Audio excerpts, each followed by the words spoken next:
to the fellow audience who takes the time to join us today to celebrate the International Women's Day. My name is Rina Sakuraba. I'm the CEO of Sango Co-Creation, the coaching company. And we are here together with the coaches of Sango Co-Creation. And soon I'll just hand it over to each of them to introduce themselves. The purpose of today's webinar is to celebrate the day of the history of winning the rights of a woman. At the same time, we would like to extend beyond that to talk about how can we inspire the world to be a more inclusive place for any human being to feel like themselves. And their being is very important for us because we are the ontological coaches practitioners. So here I have very beautiful human beings here to join me to talk about what does it mean for us to talk about inspire inclusion. So without further ado, I'd like to hand it over to my coaches today. And let me hand it over to Buki first. Buki, would you like to introduce yourself? Yes, thank you, Rina. It's a pleasure to be here today. My name is Buki Adejobi. I am a coach here at Sango Co-Creation. What inspire inclusion evokes to me or means to me is really to take deliberate actions to create a diverse environment and a diverse environment in all sense of the words, in the way we think, in the gender, in the background of the people in the room. That's what it means to me. Looking forward to this conversation. Thank you, Buki. Ryoka, would you like to introduce yourself? Yes. Hi, I'm Ryoka. I'm one of the Sango coaches as well. And I'm quite passionate about how to, bring out the best potential or the strengths of each individual. And I'm so excited to talk about inclusion with you guys today. Fabulous. Thank you. And over to you, Sid. Thank you, Lina. My name is Siv Bruzo. I live in Hokkaido. I'm a somatic coach, and I've been living abroad for 20 years. So I think I know the word inclusion, and what it inspires me is expansion and possibilities. Very juicy topic and keywords. Thank you for sharing. Now, this year, the main theme of International Women's Day is indeed inspire inclusion. And just a little bit of observation sharing from what I see in the world happening right now. There's so many depicted news and media and talking about how different we are. And can be the difference between politics, countries and religions and races and genders and generations. And at the same time, we must have lots of common areas as well. And we don't really talk about that much.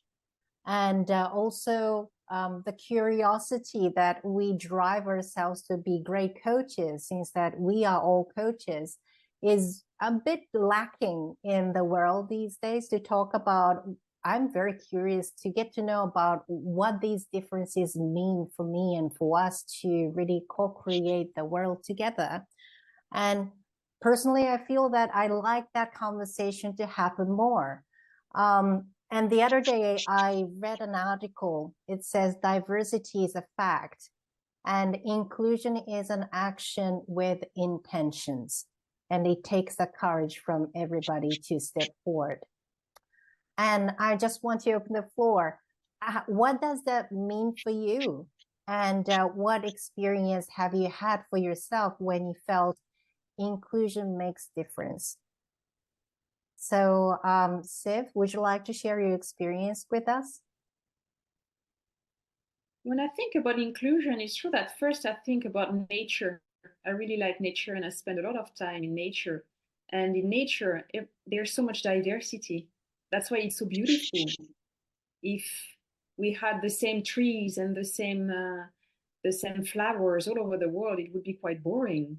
But because it's diverse, it's beautiful and interesting. And for me, it's the same for human beings because we are diverse. That's why it's so interesting. That's why I love to live in different countries, because I get to know different cultures, different way of thinking. And of course, it's challenging, but that is so interesting. It really an expansion of my knowing as a human being. And I think for me, the strongest experience I still have with inclusion is through Buto. Buto is the dance that I practice. And in Buto, you really come with your own body.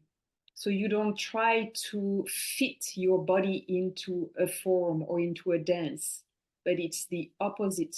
You come with your own body, which is different from the other bodies. You come with your age, you come with maybe your limitation or your skills. And with that, you dance, you express yourself. And for me, it's such a beautiful way to be myself, to look at how the others are different, and we might be dancing the same theme, but it's the same and it's different, and it makes it a lot more interesting. That's why probably I love Buto so much. Yeah, thank you for sharing. What I'm hearing is that even human beings can find a common ground to come together. And what you meant by that would probably around having a body of our own. And that is a common arena for us to start having conversation with together differently. Yeah, but I think it's also touched to the other word, like inspire. Because in Buto, at least it's my own personal interpretation, we look at what is possible instead of looking at what is not possible. Like in maybe other dance form, you have to be flexible, but in Buto, it doesn't matter. It's what you can do. And I really love that. Yeah. And listening to you, the word comes up to me is authenticity as well. Yeah. Thank you for sharing. What about your experience? What does it mean for you, Ryoka? So this is a little bit of my personal story, but I was born and raised in Japan, but always struggled to fit in Japanese society, to be honest. And I never felt being belonged or included growing up here in Japan. So back in school where I was supposed to follow whatever the rule or the teacher says, I was labeled as a rebel because I was quite a straightforward, opinionated and curious kid who questioned everything. So I had to keep telling myself to stand out or to be different from anyone else. Otherwise, you would be judged as a weirdo, which was the last thing I wanted back then. But once I got enrolled in an international university that enables diversity, I finally felt that I could be myself and realized what a liberating feeling it is. And I realized that an environment where everyone is aware of and appreciates how different each of us is gave me the psychological safety to be authentically myself. So now, I'm proud of myself for being a weirdo or a rebel or whatever it is to be who I am, thanks to the people around me who accept me for who I am. So yeah, that's my story.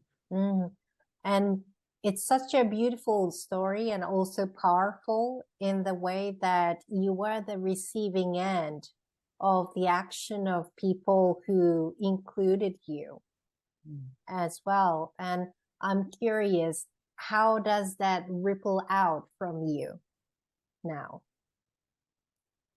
So yeah, I think I've been experiencing or struggling how it would feel to not feeling included. But I also like experienced that, you know, being included or accepted for who I am from the people around me. So now I kind of want to, you know, kind of like pay it forward, I would say. And I'm curious, how are you paying forward right now, Ryoka? So now one of the approaches will be as a coach, because coaching, I you know, recently found that coaching is such a, you know, beautiful and powerful way to bring out the potential of each individual. So that's something I'm, you know, excited and passionate about these days. Wow, that's so inspirational. Yeah, thank you for sharing. And what about yourself, Buki? What is your experience? You know, when right before this session, and I read the, you know, the briefing and the information that was shared about, you know, the theme of this year around, you know, the International Women's Day, and then now listening to Steve and Ryoka, different stories came up to me that I didn't really think of when they happened as potential, like within this theme of, you know, diversity or inclusion. And I feel like there's so many stories I could share. One that comes to mind is, you know, growing up in Nigeria and then moving to Canada. You know, in Nigeria,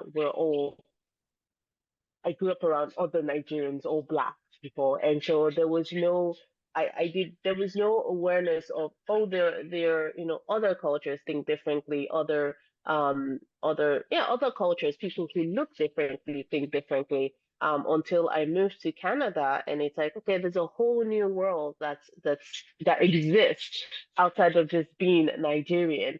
And then it became a challenge of, okay, how do you fit in? How do you adapt?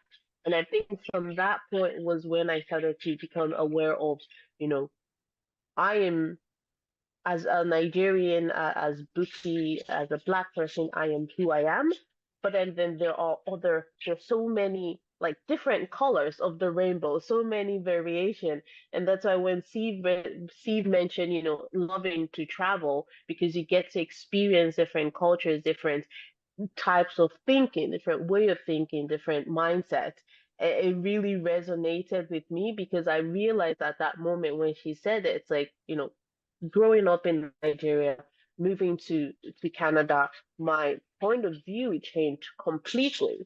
And then from Canada to Japan, it's mind blowing. And then you become more open to just different colors of the rainbow is what I would say, because and I think for me, it really, reflecting on it now, it really changed how I approach conversations, how I approach the way I think, because it's not just my Nigerian mindset that thinks. It's now, okay, my Nigerian mindset is there, but like how would the Japanese person think of it? How would this person who maybe I don't know their culture or I don't know where they're from, just the fact that they're different from me, changing the way I approach the conversation to a more curious mindset of, I don't know where they are, where they're from, or how they think. So I'm now curious as to, okay, what makes them who they are, right? It's not then, it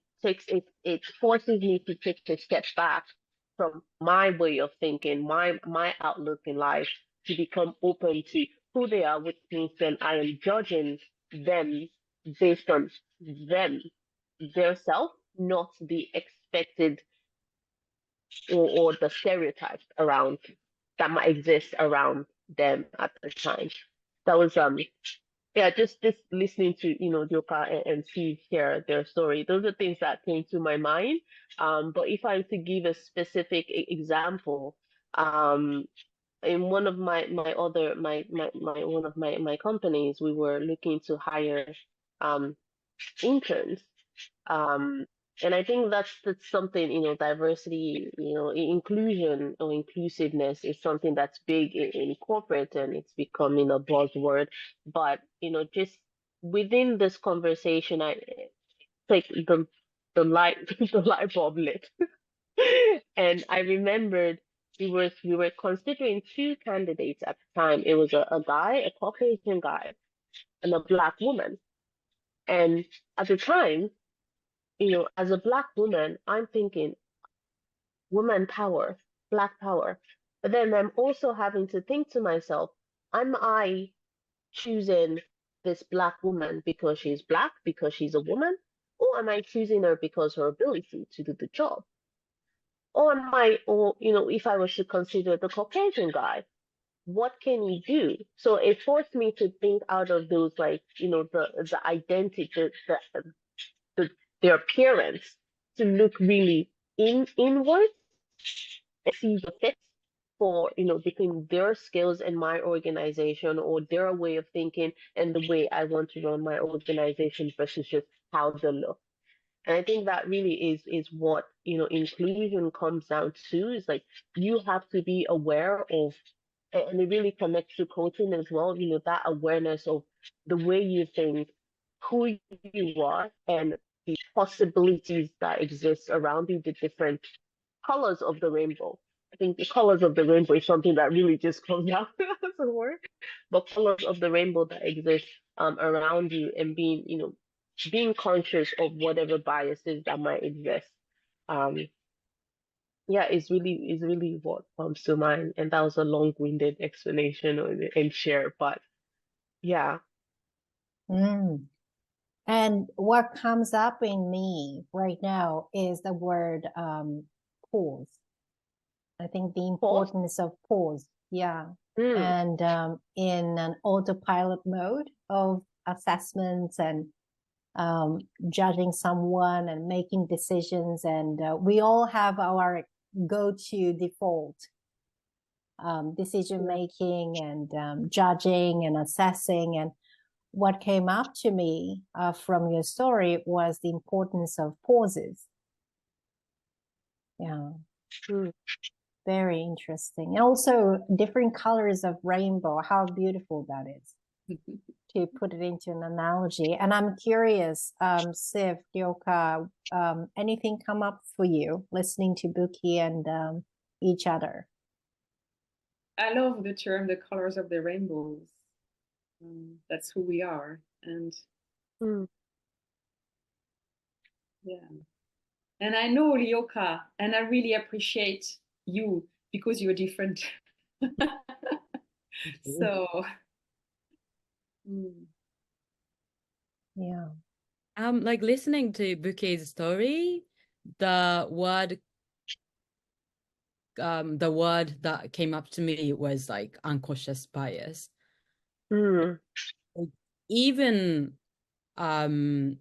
if like you are trying not to be biased, we all human beings have like some kind of like blind spots, and easily get biased, whether whether we like it or not.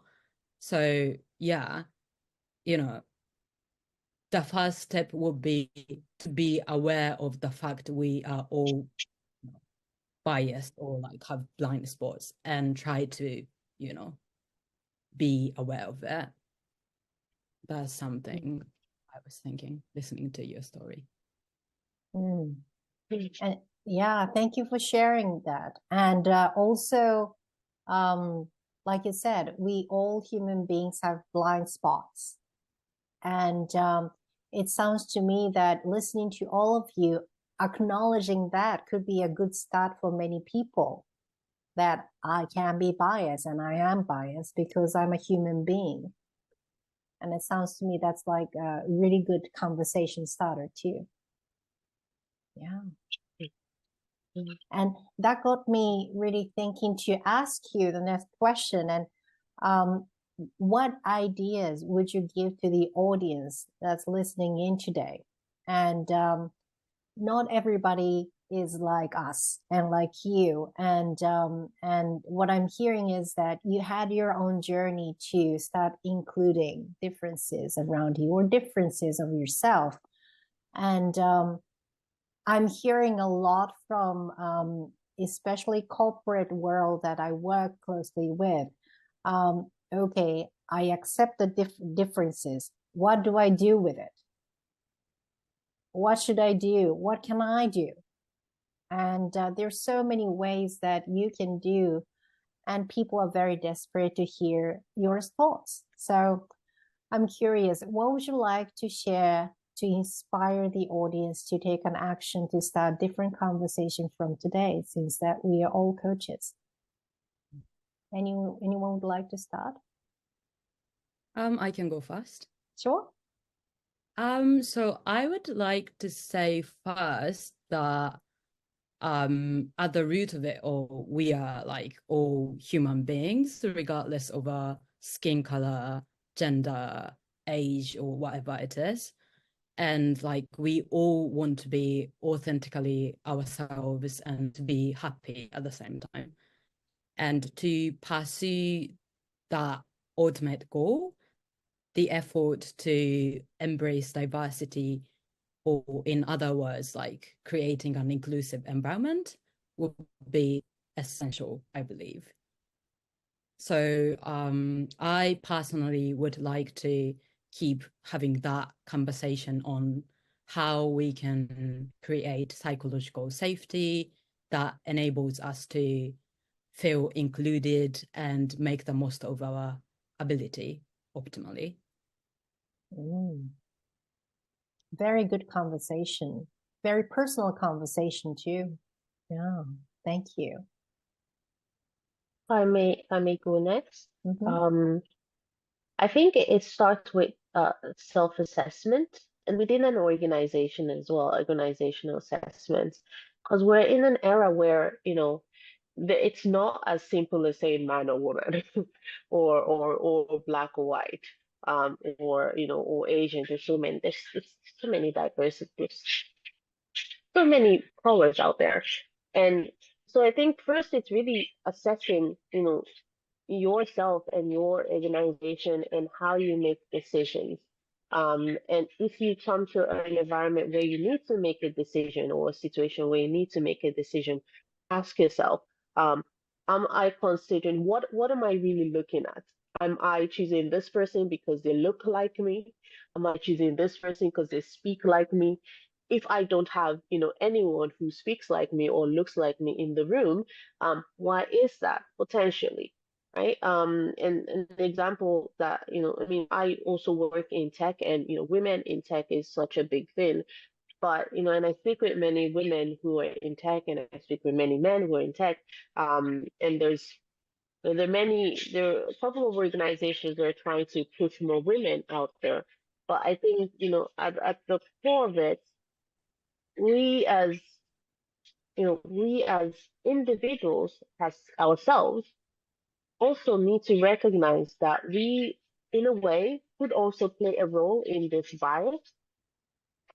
And as I'm speaking, I'm realizing what I wanted to say is changing a little bit.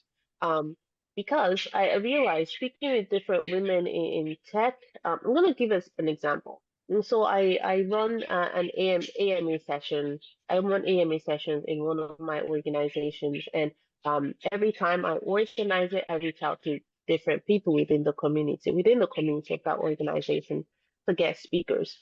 Very often, the men will say yes, and then the women would say no. And so I asked myself, why do they not say no? And then you speak with different women, and it's, you know, it's always like, I don't know, I don't feel confident, you know, this and that. But I think, as you know, as individuals, man, woman, you know, bi, transgender, whatever identity you want to go with, as an individual, we have to be. We should try to not pay attention to potential biases. I know it's easier said than done. Right? So if you go into a room, as a woman in tech, for example, it's very easy to go, oh, I'm the only woman in this room full of men. But that in its way, in a sense, plays a role in how we present, how we show up, because you're already feeling timid about, being the only woman, being the only gender, being the only trans in the room. And I think that also impacts how we speak, how we carry ourselves. So it's, in a way, I think it's connected to, awareness and working on that confidence for individuals. For organizations, recognizing the diversity or the diverse environment and taking actions. If you're hiring, for example, really look at who you're hiring, how you're conducting the hiring process. Are certain genders, certain identities being ignored versus the other? What is the assessment criteria? And I think an interesting, the most interesting hiring process I've seen, which at first I thought this is so mendoza, it's very annoying and so lengthy, was the company, they did not actually conduct a face-to-face interview because they wanted to avoid discrimination based on appearance. And it was more like written interview. And once you pass different stages to the final stage is when they would then have a face-to-face. But I think those within an organizational setting, those are some tactics that I think that was interesting. Is this the right tactic for every organization? I don't know. But it was interesting in the way they approach just creating a more diverse environment within the organization. Mm. And listening to your examples, Buki, in the corporate world, and what I took away from your story is the importance of checking in, what kind of observing lens you're wearing for yourself. Yeah, definitely. And that may be effective to serve the purpose, that may not be effective to serve the purpose in your situation, screening for the candidates, or raising your hand for the opportunity, or seeing yourself as a sole woman among the older men around you. It sounds to me that like really checking in periodically about what kind of observing lenses we're wearing. Is it effective or not effective? Very good. Sid, what about you? I never worked in a corporate world or in an organization, so I guess the conversation might be different. But for me, it would be maybe to suggest people to ask yourself, but what do I really want? And who do I really want to become? What do I really want to do beyond the you yourself might think is possible? Ask maybe a bigger question. What is my vision for life that I have? Because when you find this vision, or when you find some kind of answer, then I think you are in an empowered state to feel the same, to find their own vision, and to feel like a similar empowerment. And I think that's how also you want to support the others, and the others want to support you. You want to collaborate. You want to nourish one another. So for me, that would be a good starting point. A good starting point. Yeah, and I heard you talking about questioning yourself. What do I want? And that's a very personal question to ask for yourself. And you also mentioned the importance of sharing with other people and letting people to help you and support you on the way to realize that declaration. of yourself. And I'm curious, how would you empower people to have that courage to open up and let other people to support you? By probably just being honest. Like if you don't know how to start, just say so. Like, I want to see a bigger vision of myself, but I don't know how to start. Do you have suggestions? Or I think just really by being honest with where you are now, not pretending that you know it all, or you want to prove something, or you know better. I think this honesty and the kind of naivety opens other people's heart and say, wow, actually, they might reflect something. This person in front of me is so honest. What about me? Maybe it allows myself to also be honest. And that's how it opens even more interesting conversations. I love that. And how often do we have conversation around how can we be honest more with ourselves and with other people? That's a very nice conversation. Yeah. Thank you for sharing. And I noticed that, we are coming to the end of the webinar today and a special event to welcome you all. I just want to invite all of you to just give a short comment to close the session and the message to the audience. So very quickly going around the room. Ryoka? So after listening to Siv's story, I realized the importance of being vulnerable enough to be who you are, or like to be authentically you. So my short comment would be take out the courage to be vulnerable and be yourself.